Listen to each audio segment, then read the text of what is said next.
तो दोस्तों आप सभी का स्वागत है एक बार फिर से आपके अपने YouTube चैनल पर। मुख्य समाचार और बड़ी खबरें आपके लिए लेकर आए हैं, जहां पर जानेंगे दिन भर की तमाम बेहद बड़ी खबरें। मुख्य समाचार आपके लिए जानना जरूरी है, तो दोस्तों लगातार साथ में बने रहिए।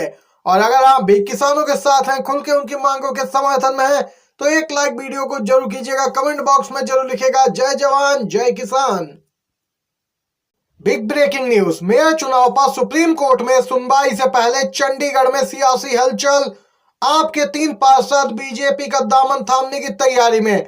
जी हां दोस्तों, बीजेपी का बहुमत चंडीगढ़ में चुनाव में कहीं सुप्रीम कोर्ट रद्द न कर दे, इसीलिए इंडिया गठबंधन के पार्षदों पे यहां पे दबाव डाला जा रहा है। चंडीगढ़ में चुनाव को लेकर आज अहम सुनवाई होनी है सुप्रीम कोर्ट में, लेकिन इससे पहले बीजेपी अपना खेमा मजबूत करने में जुटी हुई है। खबर आ रही है सुप्रीम कोर्ट में सुनवाई से पहले आम आदमी पार्टी के 3 पार्षद बीजेपी में शामिल हो सकते हैं। यह इंडिया गठबंधन के लिए बड़ा झटका हो सकता है, विशेषकर तब जब वह बीजेपी पर गड़बड़ी का चुनाव जीतने का आरोप लगा रहे हैं।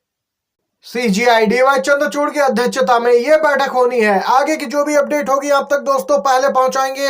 अगली खबर की ओर बढ़ते हैं। हमारी शिवसेना के भी कुछ नेता चले गए, ऐसे लोग बेईमान। कमलनाथ के बीजेपी में जाने की अटकलों पर संजय राउत का तंज। जी हां दोस्तों, मध्य प्रदेश के पूर्व सीएम कमलनाथ के कांग्रेस छोड़कर बीजेपी में शामिल होने की अटकलें लगाई जा रही। हालांकि इसको लेकर अब तक ना तो कांग्रेस ने क्लियर किया, ना ही कमलनाथ की ओर से स्पष्ट किया गया। वहीं दोस्तों आपको बताते चले, इस पूरे मामले पर शिवसेना यूबीटी के नेता और सांसद संजय राउत ने कहा कि हमारी शिवसेना के भी कुछ लोग चले गए थे, इससे क्या फर्क पड़ता है। वहीं संजय राउत ने मीडिया से बात करते हुए कहा कि ऐसे लोग डरपोक होते हैं जो पार्टी के नाम पर पैसा और धन कमाते हैं, तो ईडी के डर से डर जाते हैं। ये बेईमान और बेवफा लोग होते हैं। 2024 में जब मध्य प्रदेश में लोकसभा चुनाव होगा तो पता चलेगा इस शख्स यानी कि कमलनाथ की क्या हैसियत है। यहाँ पे ये संजय राउत ने तंज कसा है। वहीं दूसरी तरफ केरल से वायनाड के सांसद राहुल गांधी यहां पे हाथियों के हमले में मारे गए लोगों के परिजनों से मिलने पहुंचे, मुलाकात की है। भारत जोड़ो न्याय यात्रा यूपी में है और बीच में ही यात्रा को ब्रेक दिया गया है, क्योंकि अपने संसदीय क्षेत्र वायनाड में राहुल गांधी ने यहां पे दौरा किया है और हाल ही में जंगली हाथियों के हमले में 2 पीड़ित घरों पर जाकर उन्होंने संवेदना व्यक्त की। गौरतलब है राहुल गांधी के संसदीय क्षेत्र वायनाड में जंगली जानवरों के हमले से यहाँ पे काफी आतंक मचा हुआ था, जिसमें कुछ लोगों की जानें चली गई थी। राहुल गांधी ने पहुंच के संवेदना व्यक्त की है। देख सकते हैं ये अपडेट निकल के आई है। अगली खबर आ रही है, किसान आंदोलन को लेकर बिग ब्रेकिंग न्यूज। एमएसपी पर अध्यादेश लाए सरकार, चौथे दौर की बातचीत। आज केंद्रीय मंत्रियों के साथ बैठेंगे किसान। जी हाँ दोस्तों, पंजाब हरियाणा बॉर्डर पर डटे किसानों और सरकार के बीच चौथे दौर की वार्ता होनी है। किसान नेताओं ने एमएसपी पे अध्यादेश लाने की मांग कर दी। अर्जुन मुंडा, पीयूष गोयल और नित्यानंद राय के साथ किसान नेताओं की यह बातचीत होने वाली है। इससे पहले भी 3 बैठकें हुई, लेकिन बेनतीजा रही। किसान एमएसपी के लिए कानूनी गारंटी के अलावा स्वामीनाथन आयोग की सिफारिशों को लागू करने, किसानों और खेत मजदूरों के लिए पेंशन, कर्ज माफी और कानूनी मांगों को लेकर शंभू बॉर्डर पर डटे हैं। सुप्रीम कोर्ट के आदेशों पर करेंगे काम, इलेक्टोरल बॉन्ड पर बोले हैं मुख्य चुनाव आयुक्त राजीव कुमार। जी हां दोस्तों, सुप्रीम कोर्ट ने बीते दिनों राजनीतिक पार्टियों को इलेक्टोरल बॉन्ड से मिलने वाले चंदे के बारे में जानकारी को पारदर्शिता से बनाने का निर्देश दिया था। अब अदालत के इस फैसले पर मुख्य चुनाव आयुक्त ने प्रतिक्रिया दी और कहा कि चुनाव आयोग सुप्रीम कोर्ट के आदेशों का पालन करेगा। मुख्य चुनाव आयुक्त ने आगे बताया कि हमने शीर्ष अदालत को दिए अपने हलफनामों में कहा कि आयोग हमेशा पारदर्शिता के पक्ष में है और जब आदेश जारी किया जाएगा तो वह सुप्रीम कोर्ट के निर्देशानुसार कार्रवाई करेंगे। पूर्व आरबीआई गवर्नर रघुराम राजन को यहां पे राज्यसभा भेजने की तैयारी है। जी हां दोस्तों, आरबीआई गवर्नर रघुराम राजन आए दिन मोदी सरकार की आर्थिक नीतियों पर सवाल खड़े करते रहते हैं।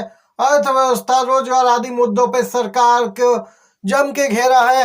रघुराम राजन ने बताते चले, खबर निकल के आई है कि भारत जोड़ो यात्रा में जिस प्रकार से रघुराम राजन हिस्सा बने थे, राहुल गांधी के साथ पैदल चले थे, इस बार भी वहां न्याय यात्रा में शामिल हो सकते हैं।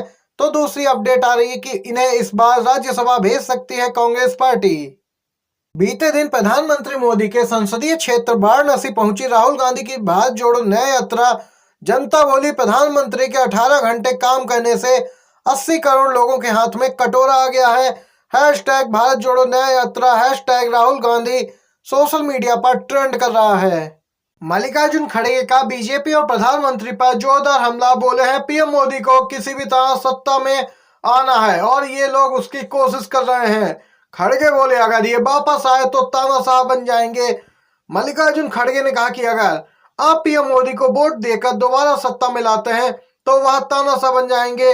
वे किसी भी तरह से अपनी सरकार वापस लाने के लिए मेहनत कर रहे हैं। वे media, ED, income tax, CBI और न्यायपालिका जैसे स्वतंत्र निकायों को नियंत्रित कर रहे हैं। झारखंड की नई सरकार पर संकट के बादल, कांग्रेस के 8 एमएलए नाराज, विधायक दिल्ली रवाना। दोस्तों, अपडेट आ रही झारखंड से। बताया जा रहा है झारखंड में कांग्रेस विधायक नाराज चल रहे हैं। कांग्रेस के 8 विधायकों ने पार्टी के 4 विधायकों को मंत्री बनाए जाने पर आपत्ति जताई और मंत्रिमंडल में नए चेहरों की मांग कर रहे हैं। सूत्रों ने कहा कि वे पार्टी नेतृत्व के साथ यहां पे मामला उठाने के लिए बीती रात नई दिल्ली के लिए रवाना हुए हैं। वहीं दोस्तों, अपडेट निकल के आ रही है, इलेक्टोरल बॉन्ड के फैसले को मोदी सरकार चुनौती देगी या नहीं, या फिर लाएगी अध्यादेश। इस पर एक अपडेट आ रही है दोस्तों। सुप्रीम कोर्ट ने जहां इलेक्टोरल बॉन्ड को असंवैधानिक मानते हुए इस पर रोक लगाई। कोर्ट ने कहा कि इलेक्टोरल बॉन्ड सूचना के अधिकार का उल्लंघन है। लोकसभा चुनाव में कुछ ही महीने बाकी, लेकिन केंद्र इसे चुनौती न देने पर विचार कर रही है। सरकार न तो पुनर्विचार याचिका दायर करने पर विचार कर रही और न ही नई फंडिंग प्रणाली स्थापित करने के लिए कोई भी अध्यादेश जारी करने पर विचार कर रही है। जिसके बाद स्पष्ट हो गया है सरकार इस मामले को लेकर कोई कदम नहीं उठाने वाली, क्योंकि लोकसभा चुनाव नजदीक है। हालांकि सरकार के एक सूत्र ने बताया कि जनहित याचिका का उपयोग कोई भी कर सकता है। इस समय गोदी मीडिया और तमाम अफवाहें फैला रही है। यहाँ पे अब अपडेट आई है कि कांग्रेस नेता मनीष तिवारी बीजेपी में शामिल होंगे। जहां एक तरफ कमलनाथ ने इन बातों का खंडन किया है और नकुल नाथ ने भी, लेकिन दूसरी तरफ मनीष तिवारी के बीजेपी में शामिल होने की खबरें चलाई जा रही। मनीष तिवारी के ऑफिस ने बीजेपी में शामिल होने की खबरों को निराधार बताया है। दोस्तों, आपको बताते चले, लगातार माहौल बनाया जा रहा है कि कांग्रेस में फूट पड़ गई, उसके बड़े नेता बीजेपी में आ रहे, जबकि ऐसा कुछ नहीं है। जब नेता बयान देते हैं तो उसके उलट कहते हैं कि भाजपा में किसी भी प्रकार की उनकी बातचीत नहीं हुई, ना ही उनका कोई इरादा है भाजपा में शामिल होने का।